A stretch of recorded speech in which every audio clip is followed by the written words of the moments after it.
So in the same book, under the subtitle, African Internationalism Shows the Way Forward, African internationalism is a theory that explains the world as well as the place and future of Africans in it. And I think that's, for me, that's one of the most important statements, because you can't have a theory that's worth anything if it can only explain the situation with African people or black people.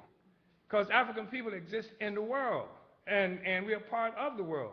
Of course, as somebody who's oppressed, as somebody who grew up with this oppression, who suffered from it and feared it in a serious way. When I say feared it, I'm talking about to the extent that to ride up on it, to be caught in an elevator with a white woman, was something that could cause serious distress. I mean, just get on the elevator, there's a white woman in there, oops, serious distress, because white people would kill you.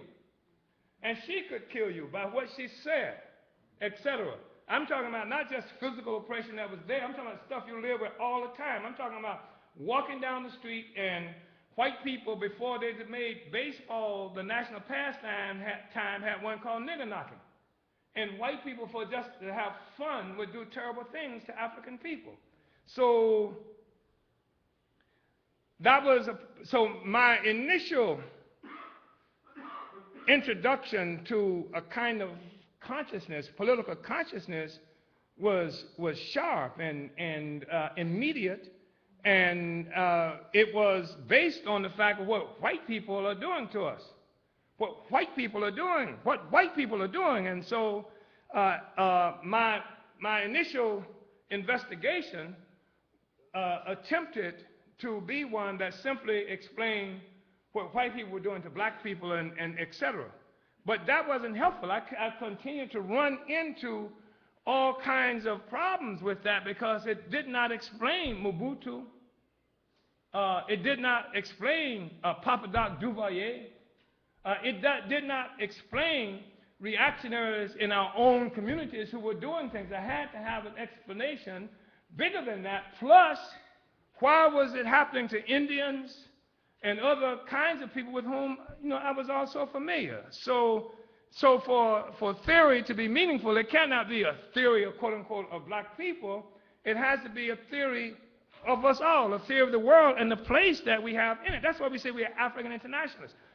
Like the white leftists used to call us nationalists, right? You're some kind of, and nationalism had a certain connotation because Europeans killed a whole bunch of people, fed by nationalist fervor. Whole lot of people died because of that. So that shaped the discussion also that we had about the question of nation and nationalism, so when we talk about, they were characterized as being nationalists, and they meant nationalism in the same way Hitler was a nationalist. In the same way most European and white reactionaries were nationalists. That's how they meant nationalists. And the reality, of course, I was an internationalist then. I'm an internationalist now.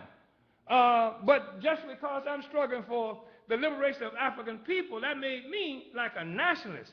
While they were struggling for the emancipation of the industrial white workers who just happened to all to be white. And they were internationalists with a place with a possible place in this future that they were fighting for that I could fit into.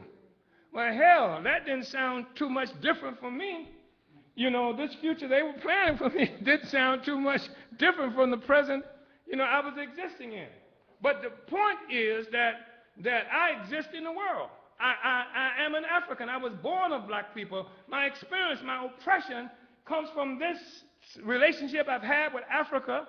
And to say that I can't fight for the emancipation and liberation of African people without being some kind of nationalist, that's what Mao said some time ago. He said, in a struggle for national liberation, he said, in a struggle for national liberation, or in a war of national liberation, all struggle is internationalism. That is internationalism, but more than that. I'm not just an internationalist, I'm a real communist.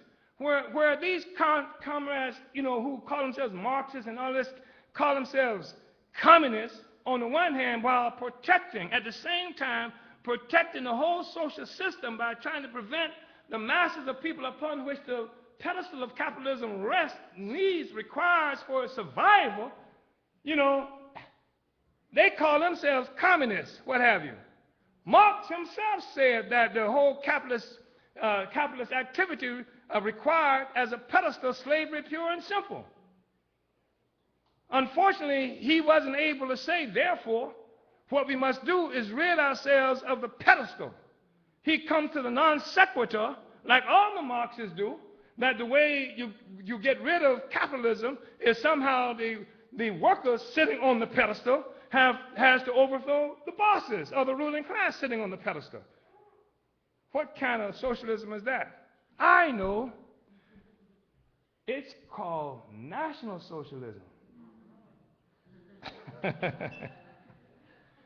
I'm an internationalist.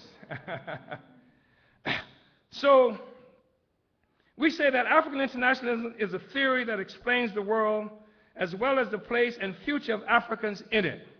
African internationalism recognizes that capitalism, born as a world economy, has its origin in the assault on Africa and the global trade in African captives, as well as the ensuing European onslaught on most of the world.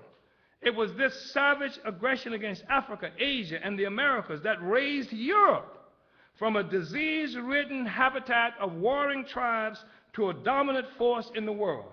Europe is today inhabited by a people whose sense of sameness is both defined and challenged by the unifying parasitic capitalist economy that puts Europeans in opposition to the rest of the world upon which their economic lifeline depends.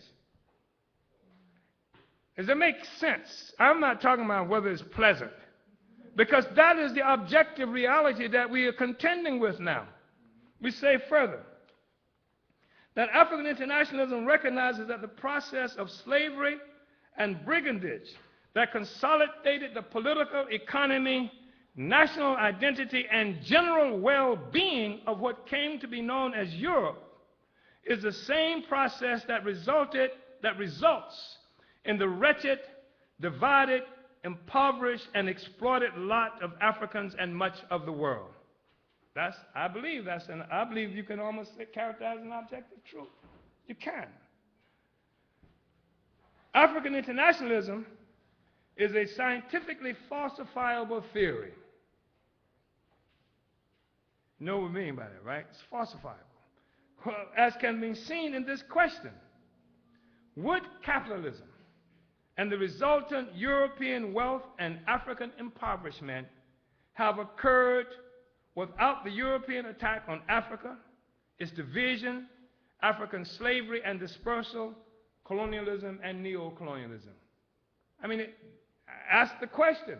Answer the question. I mean, the reality is it's a falsifiable. It's not one of these purely abstract questions that you have to try to figure out. I mean, Marx defined a certain process in the development of human society, going from what they call lower to higher levels of human society and moving from what they characterize as feudalism to capitalism. Said this is how capitalism was born. And you know, you can or cannot believe that. I mean, he talked about a lot of what it makes. But for us, there's no theory about how capitalism was born. It's no theory. It's an objective truth. You can go to the libraries and even check it out. You can see how many was stolen from here. You know, you can even find out the amount of loot that came in form of gold from Latin America, silver from the Spanish, Spain, whose economy was based on silver, brought so much silver out of Peru that it destroyed the economy. It made the economy worthless at one time in its history. So there's no mystery about the thing. The thing that makes it seem mysterious is that the Africans and the others of us did not have a voice to articulate our reality and what was happening. And we'll talk about that really quickly. I'm going to move because I know that we really don't have that much time.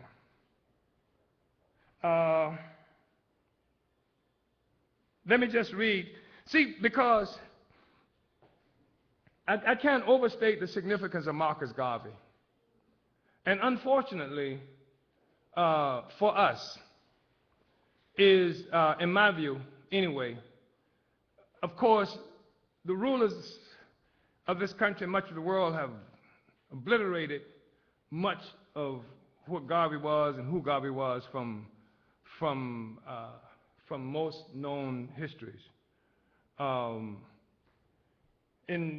I got in trouble when I was in the U.S. Army, my grandmother used to tell me when I was a child about this man who come to the church and say, try to get Africans to go back to Africa. I just remember that. I mean, she told me that, but I didn't make any connection with it. And then when I was in the U.S. Army,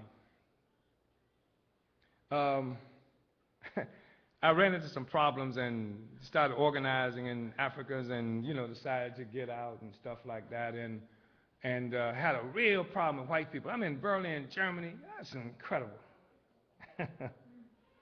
And anyway, they decided that something must be wrong to me and sent me to a psychiatrist. And the psychiatrist on the main post said, "Oh, there's nothing wrong with you. You're just a Garveyite." I didn't know what the hell he was talking about. That's how much they had done to erase Garvey. Say you're a Garveyite, and he knew better than I did. It's a white guy. And then later on, I read a book about Garvey. It was an anti-Garvey book by a man named Cronin, I think it was. It might have been called The Black Messiah or something like that. I can't remember what the name of it was. And I said, yes, this is the guy right here. I mean, Garvey was just this incredible anti-imperialist, and I think most of the damage done to Garvey after the fact that the bourgeoisie of the world has removed him from history is done by people who characterize themselves as Garveyites, I guess some people say that about communists too. That communists are the worst enemies of communism. Marx is quoted to have said at one time, "All I know is I'm not a Marxist." But like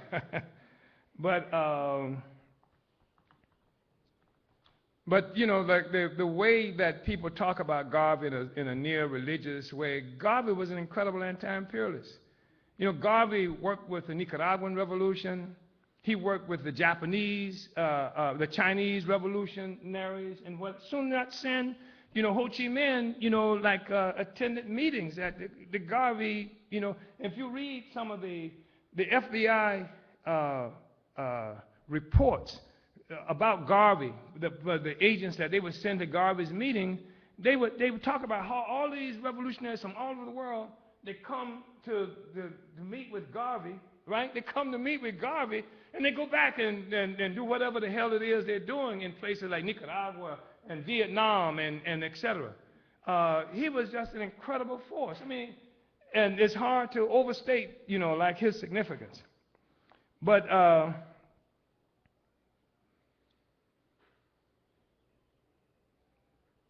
and Africans believed in and followed Garvey because he spoke to a tremendous need that we have as a people. And, I've said that it's going to Africa, the first time in my life that I didn't feel like a stranger. And the thing is, I didn't even know I felt like a stranger until I went to Africa. I didn't know I felt like a stranger here. That's how disconnected we are.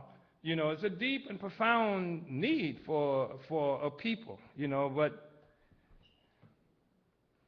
let me say that I mentioned Garvey because the impact that he had on the world. Garvey had sent teams of people to Liberia. His objective was to establish a land base in Liberia. He was going to take the Liberian government because he had enough support there to actually win elections and stuff like that.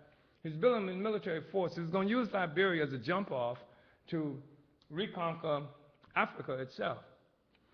And he sent, is it agronomists? Is that the right term that I mean? And it was agronomists that were sent by Garvey.